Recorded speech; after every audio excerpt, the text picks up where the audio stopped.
Salutations everyone, and welcome back to my channel. On today's program, I am here to discuss Terminator Dark Fate. As you know, about a couple of days ago, there was a second trailer that was released for this movie, and well, I have quite a bit to say about it.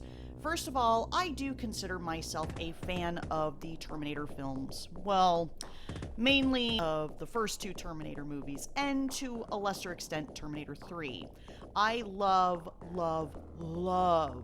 the first Terminator movie. It's a beloved movie from my childhood. I think I was about 5 or 6 when I first saw the first Terminator movie, and yes, my parents did let me watch the occasional R-rated movie from time to time, and I think I turned out relatively okay. I think. Needless to say, loved the first movie, and I didn't think it really needed a sequel. I thought it ended just fine, but James Cameron decided to go on ahead and add a sequel to the first movie. So in 1991, we got Terminator 2: Judgment Day, and it was heavily regarded by, I'd say, a good majority of people as one of the greatest action movies of all time, if not the greatest action movie of all time. Personally, I still prefer the first movie over the sequel, but that's a topic for another day. Don't get me wrong, I did really enjoy T2. I definitely agree. I consider it one of the greatest action movies of all time, and we got a pretty awesome character development from Sarah Connor, so there's that to take away from it. But T2 came out, big huge success, and I will admit I'm probably in the minority here to say that I actually really liked the third movie, T3 Rise of the Machines. Was it as good as the first two movies? No, of course not. Does it live up to the first two movies? Of course it doesn't. But I thought it was a decent conclusion to an otherwise pretty epic trilogy. And Kristanna Loken was pretty badass as the villainous Terminator, and Nick Stahl was, in my humble opinion, very nice to look at, but I digress. Either way, as I stated before, T3, I don't think it really deserved the flack that it got. It was a decent movie. Like I said, in my humble opinion, I know that people are not going to agree with me, and that's, hey, to each their own. I haven't seen Salvation. It seems like the general consensus with Salvation is either people just didn't really care for it, or people did like the movie. And then you've got the Sarah Connor Chronicles, which I've actually heard is a pretty good TV show, but unfortunately that was canceled pretty early on. And then you've got Terminator Genesis, and I think it's safe to say that the general consensus in regards to that movie is that it was a massive trash fire. And I mean a pretty massive trash fire of epic proportions. I think that this movie pretty much all but destroyed people's hopes on this franchise getting back on track and producing some proper epic sequels. And then you flash forward about a couple years later, and it was announced that there was going to be another Terminator movie. Now, I can imagine that many of you, like myself, were collectively eye-rolling at the thought of another Terminator movie. Then they started to roll out some more information. They mentioned that James Cameron was going to be back on board with the movie, and I thought, okay. Even though he was kind of behind Genesis, but okay, this seems kind of interesting. And then it was announced that they were going to be bringing back Arnold Schwarzenegger and Linda Hamilton, and that they were going to be retconning all the movies after Terminator 2. And I was like, oh, okay, you have my attention here. Does this mean that we're actually going to get a proper third movie? Because, hey, they're bringing back Arnold Schwarzenegger, they're bringing back Linda Hamilton, and then James Cameron has been signed on to be a part of the writing the story for this upcoming movie. So I think I started to gain a little bit of optimism, but then I saw the promo pic for the new Terminator movie. And yeah, it looks pretty bad. That was like kind of a, oh boy, this is not a really good sign. Fun fact, when I first saw the promo pic for this movie, I thought that Mackenzie Davis was John Connor. The first thing I said when I saw this promo pic is, what the hell? Is that supposed to be John Connor? Little did I know that the person in the middle there is a chick. Oops. You'll have to excuse me, but I'm not familiar with Mackenzie Davis, so my personal apologies to this poor woman, but that just really added to my suspicions. Just like, I went from, John Connor looks different. And then all of a sudden it went to, okay, where's John Connor? And they started releasing some more promo pics. And I'm like, okay, great. Here's Arnold Schwarzenegger. Got him. Got Linda Hamilton. Awesome. Glad to see she's back at Sarah Connor. But I just kept thinking to myself, where's John? Did they get Edward Furlong back for the movie? Did they get another actor to portray John Connor? And then I saw the first trailer. Oh boy. First off, the CGI looks pretty bad. It does not look good. I think better effects could have been done using Windows Movie Maker. But that's not my business, you know. And something just did not seem right with this trailer, because I just kept thinking to myself, where the hell is John? Why, you've got the other two. John's the focal point of this movie. Where the hell is he? And then there were the plot leaks, which further confirmed my suspicions. The second trailer just came out just recently, and that trailer further confirmed that these plot leaks just might be true. Now, I am going to talk about them, so spoiler warning, you have been warned, but in all honesty, I would not back out of here. Let's just put it that way. You don't want to see this movie. You really don't want to see this movie. Trust me, just stick around. You'll thank me later. So in these plot leaks, it was revealed that this movie, at the very beginning, it's supposed to take place right after the events of Judgment Day, or T2. And I guess apparently Sarah and John, I believe, are in some sort of bar. They're somewhere, I think, down in Mexico. And out of nowhere, another T-800 pops up. Another one of Arnold Schwarzenegger's most iconic characters appears and shoots and kills John Connor dead. Yeah, so not only are they going to be butchering Arnold Schwarzenegger's character, one of the most iconic characters of his career, but they're killing off the whole point, the whole focal point of this damn franchise. After that happens, apparently because of what happened with them preventing Judgment Day, that erased the history of Skynet, or the future of Skynet. And now we have this new group of antagonists. I believe they're called the Legion, or Legion. Yeah, totally not a generic sounding, menacing corporation name or anything like that, you know. So yeah, that's the whole plot leak. And what I mean by, as in this second trailer confirming some of these plot leaks, there was a couple of moments that happened in the trailer that were directly from the plot leaks. That being, Sarah Connor shows up at this cabin where Arnold Schwarzenegger's character is, and shows up, she's about ready to kill him. And lo and behold, in the trailer, there's that very scene. And also in the trailer, which was mentioned in the plot leaks, Sarah Connor said that she was, after all this was done and over with, that she was going to kill the T-800, Arnold Schwarzenegger's character.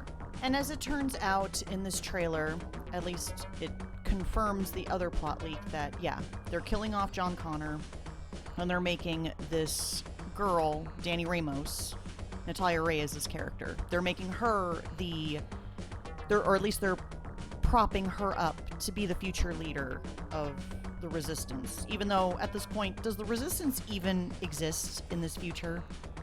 Because they wiped out Skynet from existence. So, what the hell is this new group?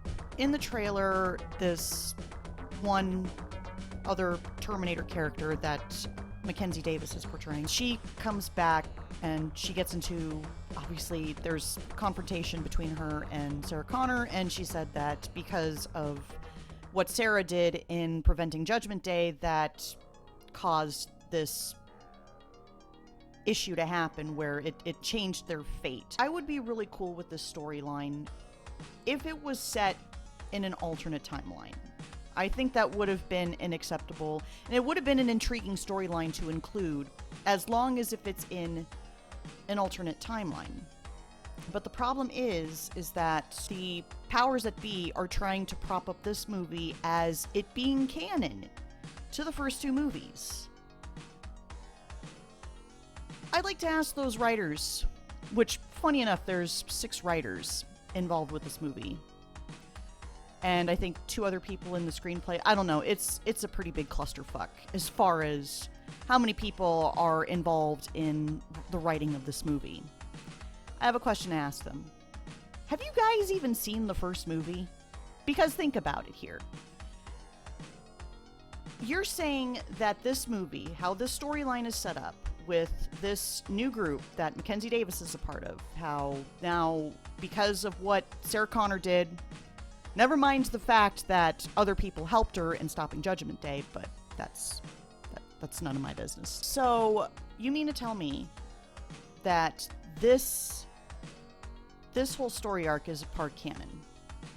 And again, I want to reiterate, I want to ask again, have you actually seen the first movie? Because this completely destroys canon.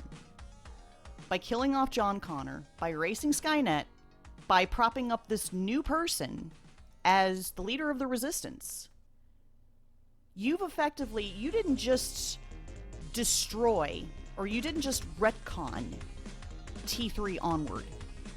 You effectively destroyed the entire canon. You have fucking retconned the first 2 movies from existence. And you want to know why? With you killing off John Connor so early in this movie, how the hell are you going to explain Sarah Connor's beginning? How on earth are you going to explain the beginnings of the first movie? Because in case you forgot, John Connor in the future sent Kyle Reese back to protect his mother. How on earth are you going to explain with erasing John from the existence of the future, of the rise of the Resistance, with effectively erasing him from this future? How the hell are you going to explain sending Kyle Reese back to protect his mother? Guess what, you dumbasses? You just left a giant plot hole in this fucking story. Way to fucking go. Again, I just want to reiterate. This would be an interesting storyline if it was set up in an alternate timeline. I will admit, I do kind of like the idea of there being a what-if type of scenario.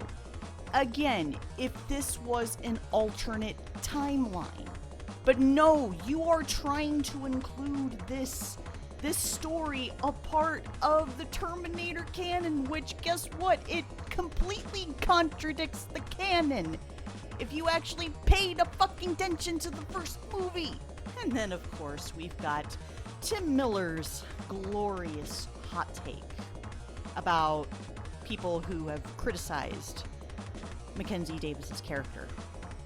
About how, oh, you should find her intimidating.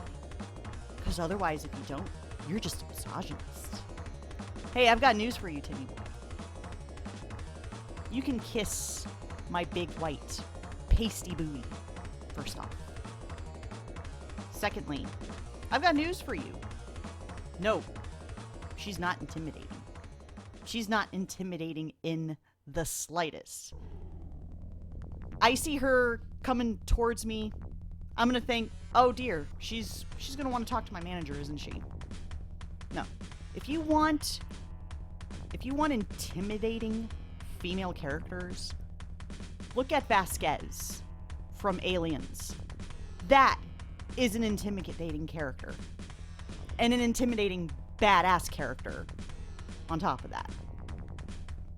For fuck's sakes, Ripley from the Alien movies. She's intimidating.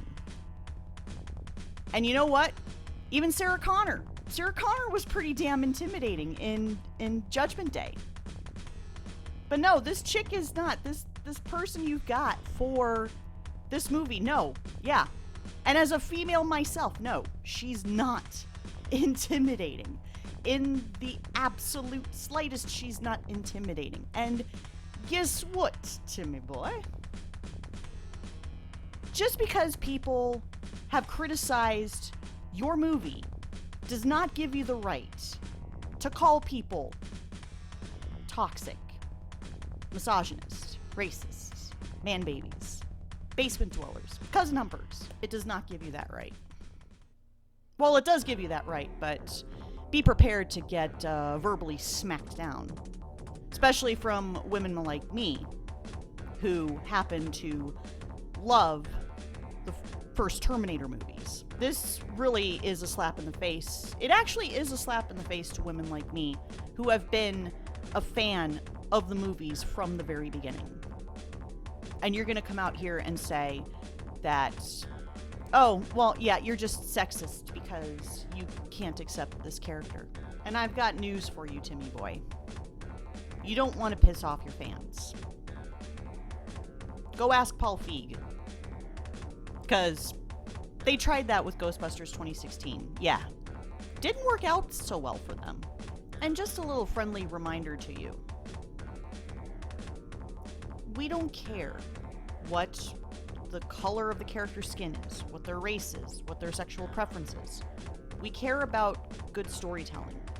And we care about, especially when it comes to a franchise, when it comes to an established IP that has several entries to it, we expect there to be respect to the canon.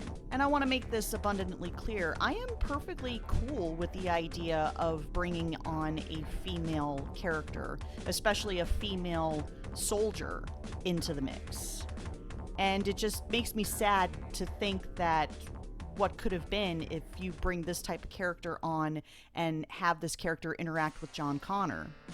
Because there could be some very interesting chemistry. It doesn't necessarily have to be a romantic type of connection. They could certainly have the formation, or they could put the wheels in process of getting the resistance started. I would have been totally cool with that idea, but no, you guys decided that you wanted to throw the main character completely under the bus. Probably more than likely to prop up an agenda, because that's exactly what it looks like.